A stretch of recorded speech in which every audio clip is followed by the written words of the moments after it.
Hello, I'm Eric Neal, 934th Air Wing exercise physiologist, and today I'm going to be covering Exercise 101. Our course objectives for today's course is exercise safety, progressive overload, specificity of training, cardiovascular training, strength training, and flexibility. So to start things off, I'm going to talk a little bit about exercise safety. So first topic with exercise safety is hydration. So anytime that you're going to do a workout, you should have about 16 ounces of water prior to your workout, and drink as much water as needed during your workout, and make sure for every pound of sweat that you lose that you replace that with a pound of water also. Something else to take into consideration when it comes to hydration is if your workout was greater than an hour with profuse sweating, it would be a good idea to have a drink like Gatorade, something that has some electrolytes in it. If your workout wasn't that long, then water is good enough.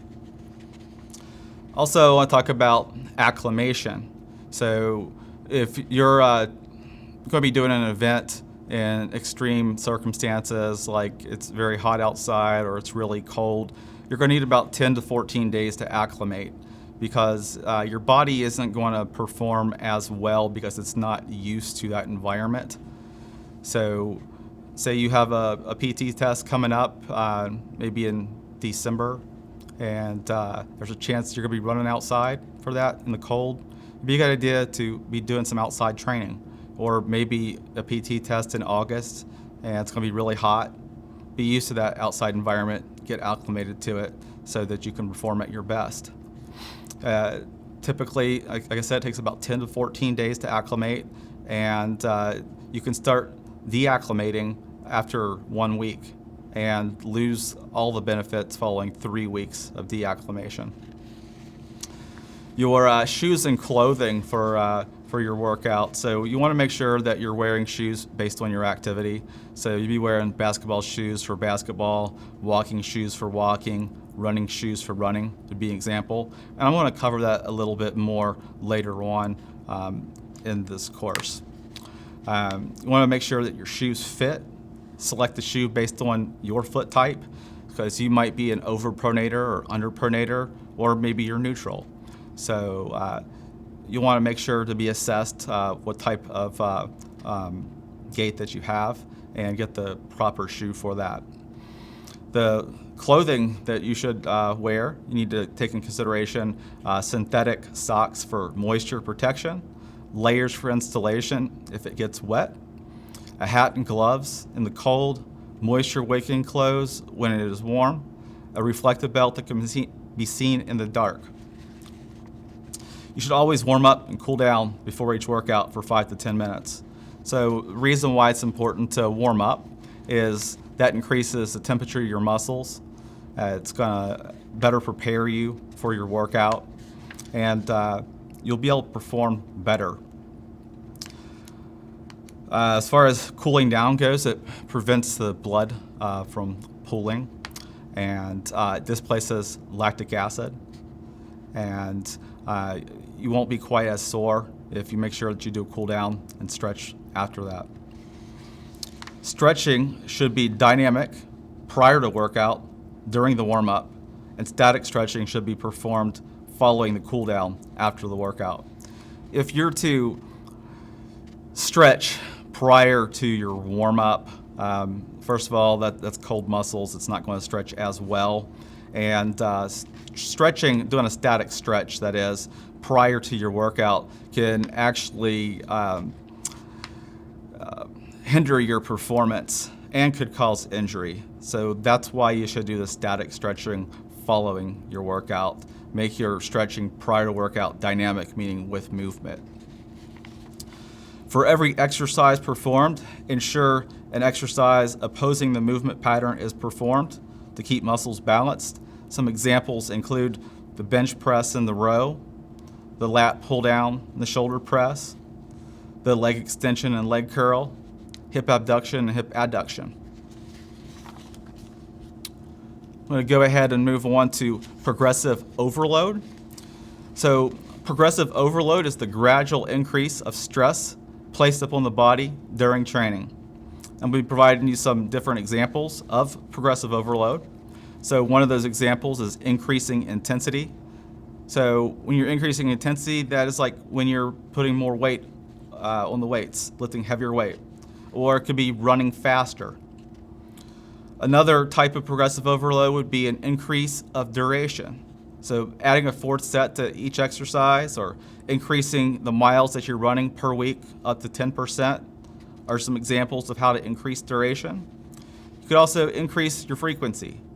So increasing your strength training from 2 days a week to 3 days a week is an example. Or increasing your cardiovascular training from 3 days to 5 days per week. Another way that you can progressively overload is decreasing your rest break.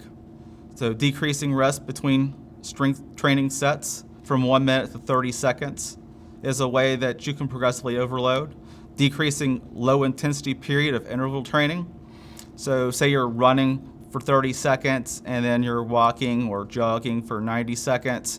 If you decrease the rest period where you're doing the walk or the jog, say to 85 seconds instead of 90, is another method of progressive overload. Using progressive overload is very important because if you do not use this, you're not going to get better at what you're doing. If you're always going to the gym and you put 135 pounds on the bench press to do 3 sets of 10 and you never increase that weight to 140, you're not going to get stronger. Or if you get on the treadmill and you're always running 6 miles per hour, if you don't increase the speed a little bit, you're not going to get any faster. We'll go ahead and move on to specificity of training. So the specificity of training should closely match the activity that you want to improve. So your movement patterns, like the rowing machine for rowers would be an example. Or doing flies, reverse flies, and lunges and medicine ball twists for tennis athletes. Side-to-side movements for baseball and basketball players. Free weights and resistance machines for bodybuilders. So you got to take into consideration what the activity is that you're wanting to perform well at and do something very similar to that or exactly that. Running 1.5 miles, exactly that, as fast as you can to prepare for an Air Force fitness assessment is a great example of using specificity.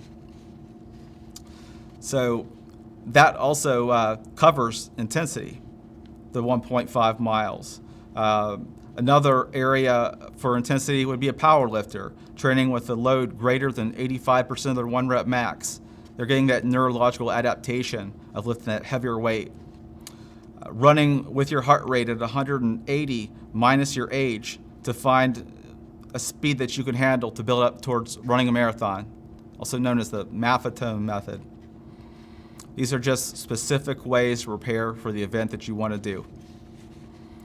When it comes to duration, running long distance to prepare for a marathon or Ironman, increasing the duration of a strength workout to increase volume for increasing hypertrophy of the muscles, means making them bigger. Running longer distances to increase the mitochondria for better overall aerobic performance. Although specificity of training is important towards achieving goals toward the activity that you are trying to improve, it is just as important to ensure your training is balanced to prevent injury and imbalanced muscle symmetry. A great example here is someone preparing for their Air Force fitness assessment.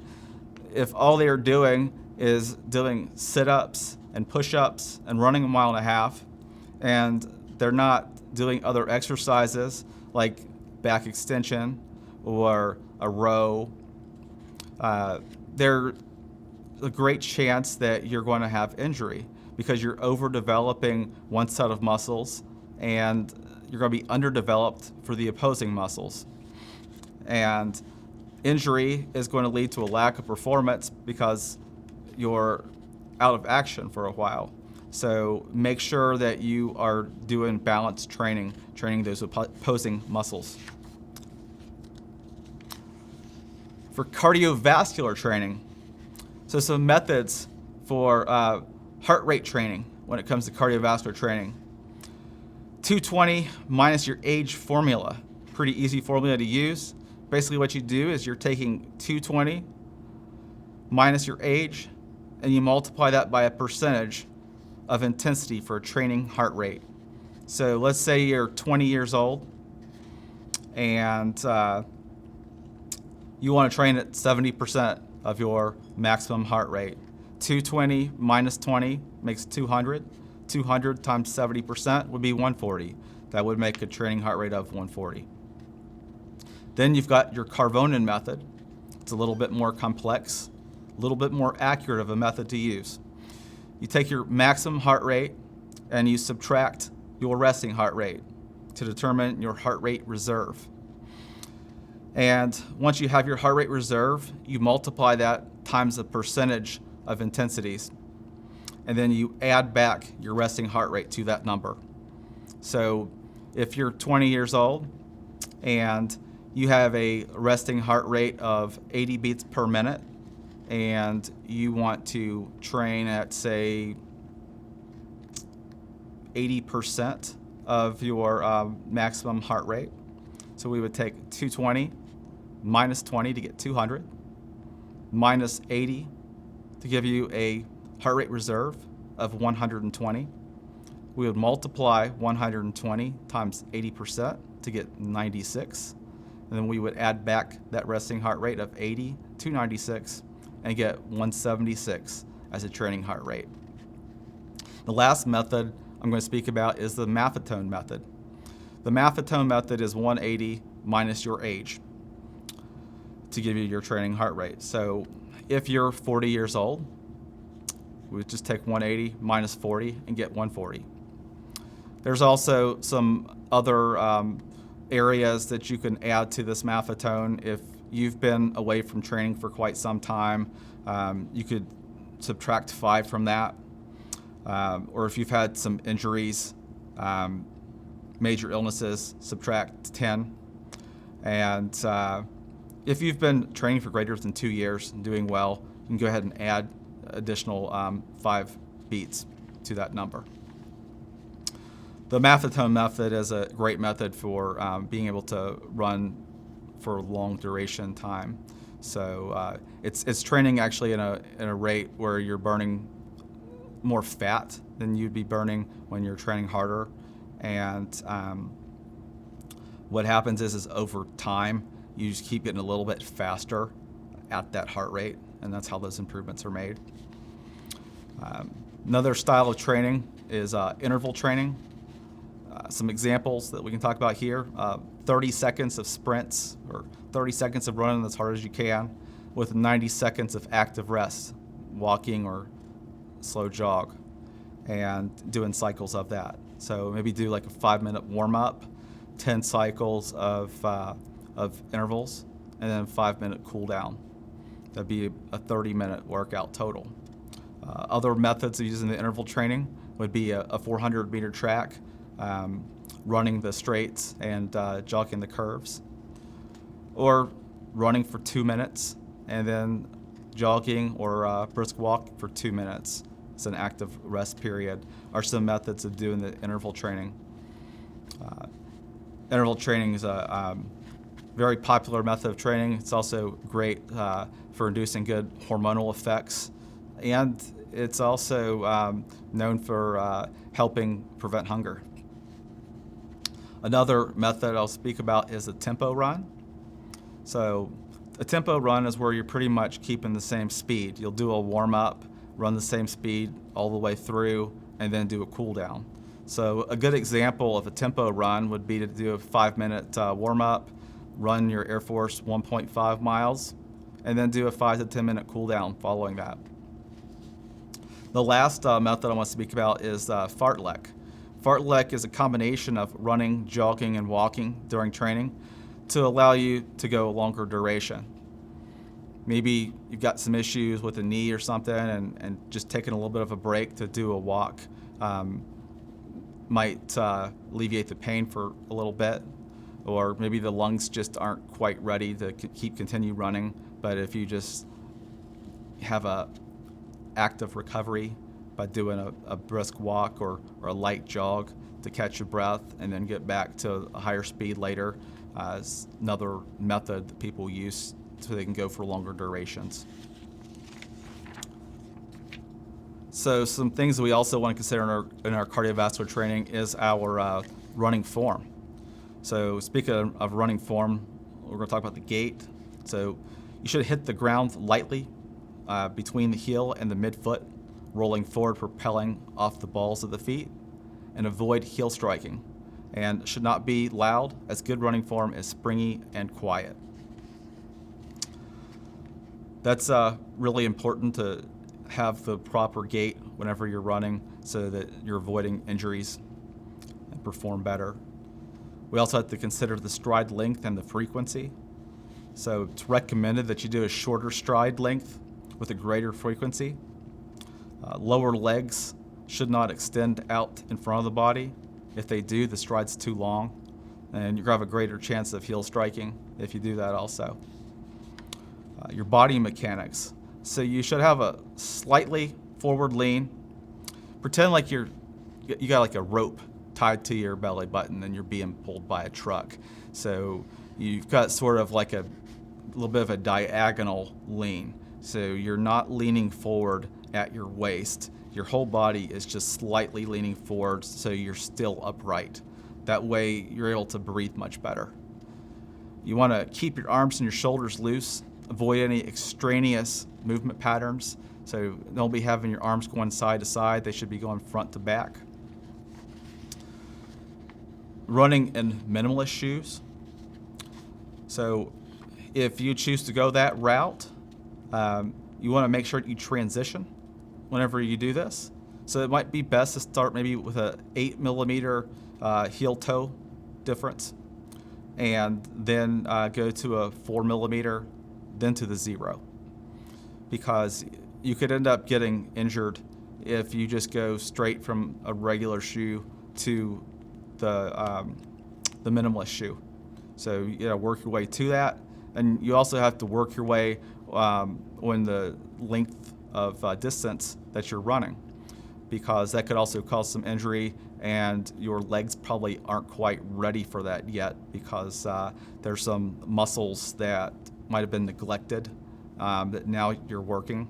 So start off slow, maybe like 10 minutes, and continue to work your way up. Something else I want to mention about a minimalist shoe, and this is something personal to me. So according to research, a minimalist shoe reduces heel strike by about 4%. If you're a heel striker, you should avoid long duration walks and minimalist shoes, as a reduction in heel strike isn't enough to counter the wear and tear on the heels without cushion protection. Why this is personal to me is a lot of the times with my cardiovascular training, I will do a lot of walking. And when I switched over to the minimalist shoe and started doing a lot of walking like I had in the past, I started getting heel bruises or heel spurs. I never had a diagnosis, but there was something wrong in my heels. It was very painful, and just to touch, it was very painful. And I started wearing MBT shoes, and those are like a rocker type of shoe. Started doing that after I had enough rest to heal, and then I didn't have any more problems. And I came up on this research here about how there's only a 4% difference in heel strike. So there was no protection going on, and I only had a 4% improvement, which isn't enough to counter for that duration of time. So I've just reserved the minimalist shoes for running and everyday activity, while if I'm doing long duration walks, I'll wear a different type of shoe, a rocker shoe like a MBT or the type that Skechers make. That concludes the cardiovascular. Now I'm going to go ahead and move on to strength training. So the first topic on strength training I'll discuss is endurance. So when we're speaking of endurance, that's generally less than 60% of your 1 rep max. Your 1 rep max is the maximum amount of weight that you can do for 1 rep. Also, body weight is a good form of endurance training. The rep range that you're working out with is 15 reps or more, and the rest between sets would be 0 to 30 seconds. So another topic in strength training is hypertrophy. What that means is making the muscles larger. And when we do this style of training, we're going to be using a minimum of 60 to 70% of the 1 rep max, going up to about 80% of the 1 rep max. The 1 rep max is the maximum amount of weight that you can do for 1 repetition. When we're talking about sets and exercises, we're looking at 3 to 4 sets for 3 to 4 different exercises for each muscle, and we'll be doing 1 or 2 muscles per workout. The rep range is 8 to 12 reps with the moderate to heavy weight. If using less than 70% of the 1 rep max, you could be going up to 20 reps. The typical rest break would be 1 to 2 minutes, and this is done for about 4 to 6 workouts per week, working each muscle 1 to 2 times per week. So a hypertrophy style of training is a combination of volume and natural hormone production. That's what accounts for the increases in muscular hypertrophy. So how do we get this type of action to get this hormonal production? So the key thing is we're getting the volume and the hormonal production. So volume is the amount of weight lifted times the reps times the sets. And we get hormonal production when we're going above 70% of the 1 rep max. So if you're going at a really, really heavy weight, say 85, 90% of the 1 rep max, you're going to get much stronger, but you're not going to be able to get enough reps in to get a lot of volume. You might say, well, I can get more volume by going really light on my weight. That is true, but you do not get the hormonal production because the amount of weight that you'll be using would be less than 70% of your 1 rep max. So that's why this 8 to 12 rep range is like that magic number for developing larger muscles. This is why bodybuilders have larger muscles than powerlifters, but powerlifters are stronger than bodybuilders. And then we talk about strength. So strength training is training with weight greater than 85% of the 1 rep max. Using 6 reps or less, you're doing 3 to 6 workouts per week, working each muscle 2 to 3 times per week with 3 to 5 minute rest breaks. So the reason why this rep range and weight range is what makes you stronger is you're getting more of neurological adaptation from working out more often and by using such a heavy weight. Also, the longer rest breaks will allow you to be able to lift a heavier weight than a shorter rest break. Another method of strength training would be power. So when we're talking about power, you're not necessarily going very heavy with the weight that you're using. You're only using about 30 to 50% of the 1 rep max for 5 to 10 reps. You still use a long rest break, 3 to 5 minutes between the sets, and you do 3 to 4 workouts per week. Each muscle worked 2 to 3 times per week. And the focus on the power training is explosiveness. High volume, high intensity training is a brutal method of training. And what it is, it's a combination of strength and hypertrophy by doubling the number of sets, cutting the number of reps in half to match hypertrophy training total rep range, while using training intensity range, creating an even greater amount of volume than a typical hypertrophy program to create more size and strength. A quick example I'll provide here is if you were working out with 150 pounds and doing 4 sets of 10, that would be a total volume of 6,000 pounds.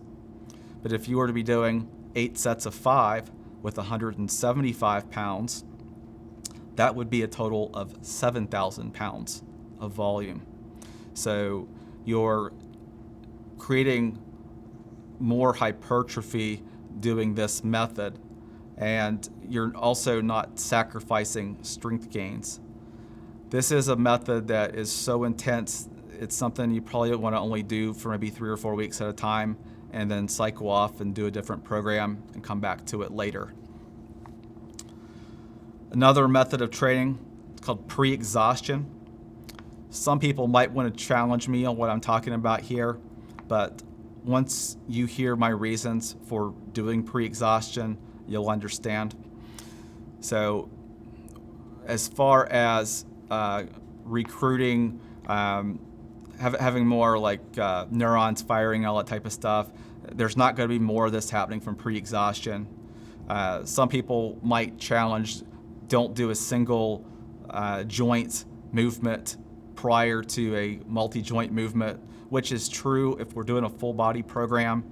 You're going to want to work the largest muscles first and do compound movements, and then do your smaller muscles with single joint movements last. But this is a different case here with pre-exhaustion, okay?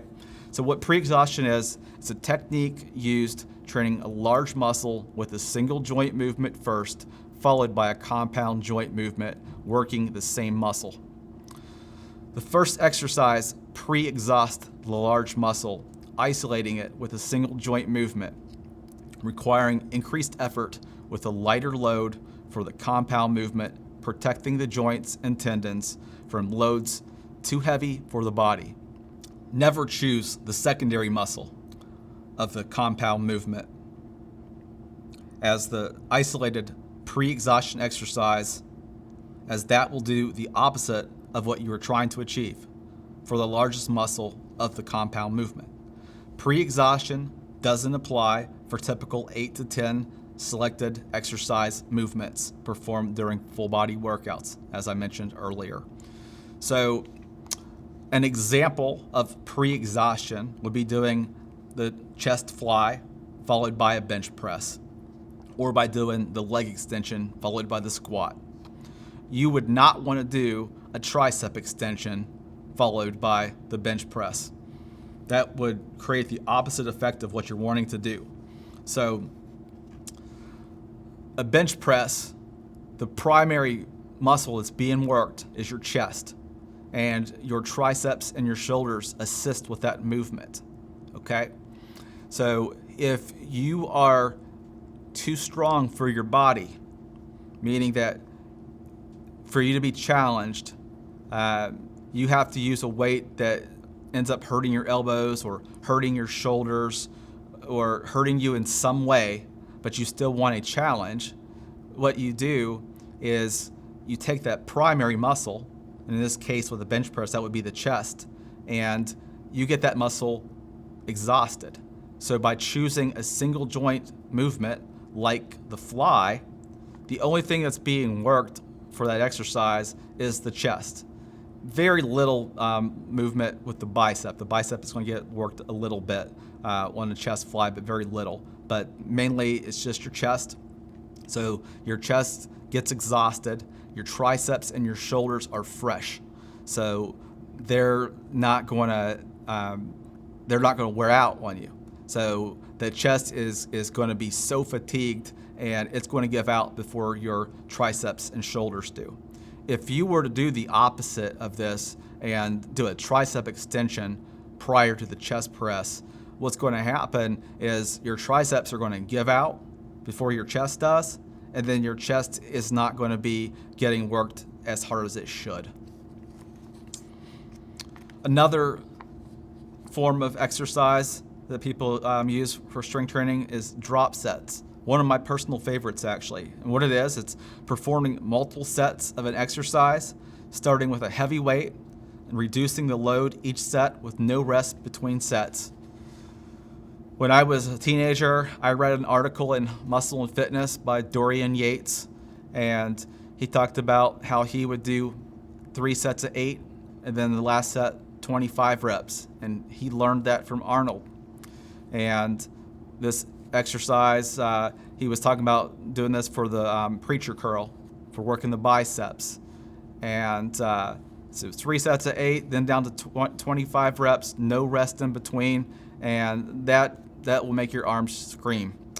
And I did a little experimentation myself and changed it to 12, 12, 12, and 20.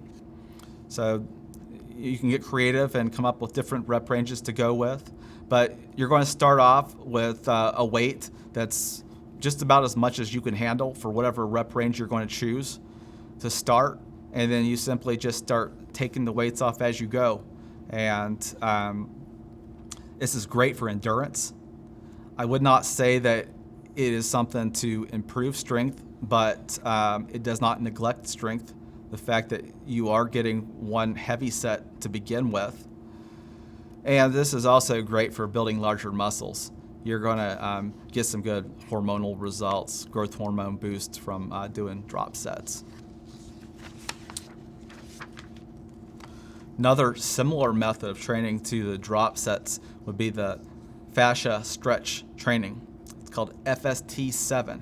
This is a training method by Haney Rambod. He's known as the pro creator. He is the trainer of most of the Mr. Olympias. And what this training method is doing 7 sets of an exercise for 10 to 12 repetitions, typically performed as the last exercise of the workout, usually performed as a single joint exercise with cables or strength machine, focusing on the eccentric contraction. So the eccentric contraction would be on a bicep curl going down, or on a bench press going down, or on a lat pull going up. So it's also known as the negative, with only 30 to 45 seconds between reps. The program is designed to elicit maximal hormonal response and muscle hypertrophy.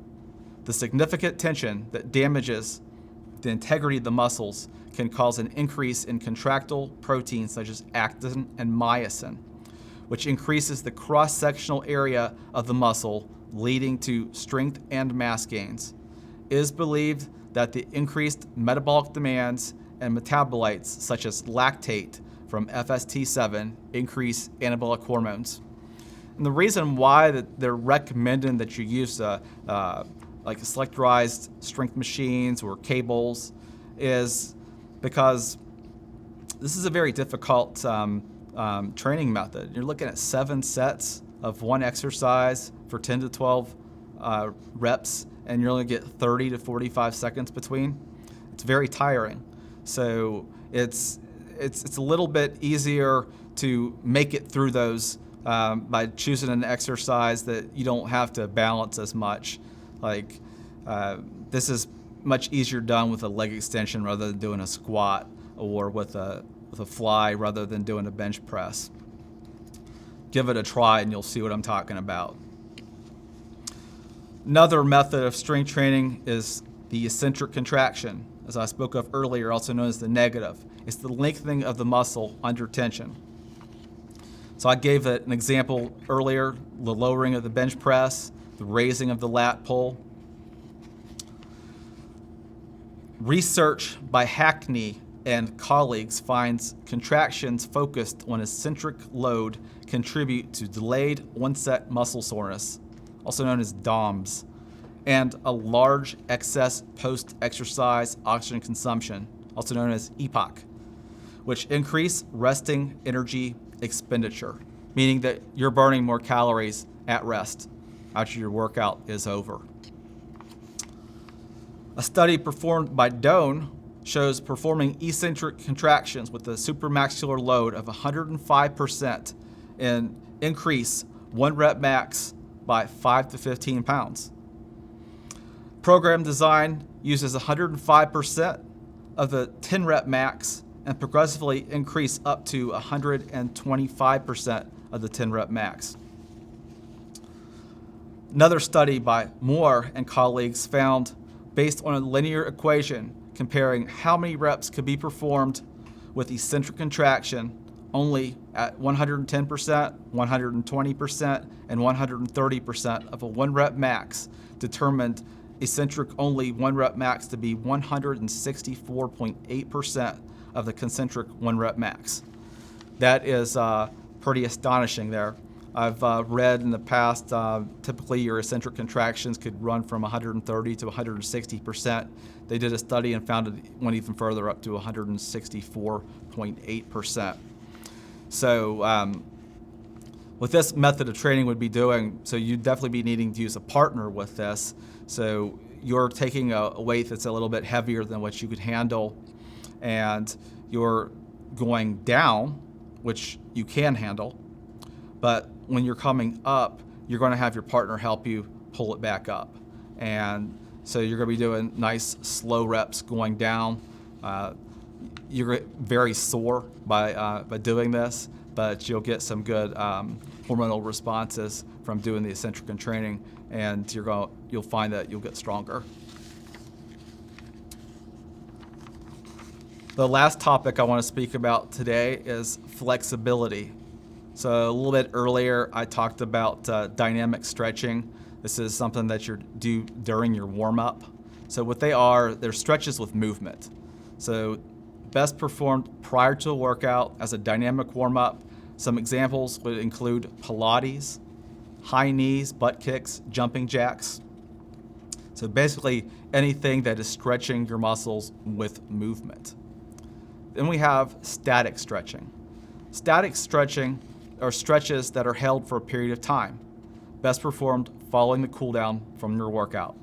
The static stretches prior to workout could cause injury and decreased performance due to decreased elasticity of the muscles.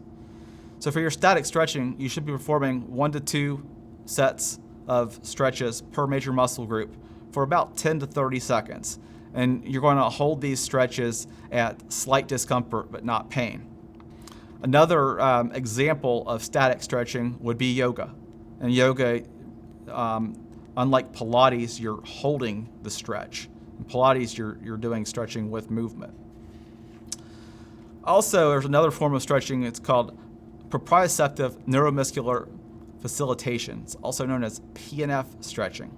It's a technique that's used to increase the range of motion through an autogenic and reciprocal inhibition by performing a passive stretch to mild discomfort with help of a partner for about 10 seconds, followed by resistance to the partner forcing a contraction without a movement, or about 6 seconds while holding breath, ending with a release of resistance to partner and exhalation for final stretch at a greater range of motion than the initial stretch.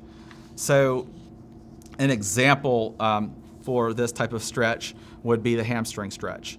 You would be lying down on the ground, and your leg would be straight up in the air, and your partner would give you a little bit of a push into a passive range of motion, and then you would hold that for a period of time, and then you would go ahead and return where your hip and your feet would line up straight up and down, and your partner would press against your heel and put their hand in front of the knee, and they would be pushing forward while you're resisting.